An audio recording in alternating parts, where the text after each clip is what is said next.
Hey Champa, will you marry me? বাবারা তোমরা দেখো আমার মেয়ে কিন্তু পাওভাঙ্গা প্রতিবন্ধী, সেটা দেখেও কি আমার মেয়েকে বিয়ে করবে? শাশুড়ি মা নো প্রবলেম, আপনার মেয়ে আমাকে বিয়ে করলে একটা BMW একটা মার্সিডিজ গাড়ি দিব।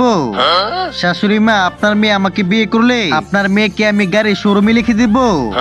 শাশুড়ি মা আমি হয়তো আপনার মেয়েকে গাড়ি বাড়ি দিতে পারবো না, কিন্তু ওদের চেয়েও নিষ্পাপ ফুলের মতো আপনার মেয়েকে ভালোবাসতে পারবো। হ্যালো ডাক্তার সাহেব, কি আমার মেয়ে সারা জীবন পঙ্গু হয়ে থাকবে? আপনার এই পঙ্গু মেয়েকে কে বিয়ে করবে? আমি আমার গাড়ি দেওয়ার প্রস্তাব ফিরিয়ে নিলাম, আমি ওই পঙ্গু মেয়েকে বিয়ে করব না। হ্যালো বিউটি, আমি তোমাকে বিয়ে করব, তুমি রেডি হও, আমি এখনই আইতাছি। ওরা তো চলে গেল, তুমি আমাকে বিয়ে করবে? হ্যাঁ চম্পা, আমি তোমাকে বিয়ে করব। শুনে খুশি হলাম রাজু, আর দেরি করতে চাই না, তোমাকে আজই এখনই বিয়ে করব। চম্পা তুমি না পঙ্গু ছিলা? বন্ধুরা আমার মতো এসওবিডি কে ভালোবেসে ভিডিওতে লাইক দিয়ে চ্যানেলটি সাবস্ক্রাইব করুন।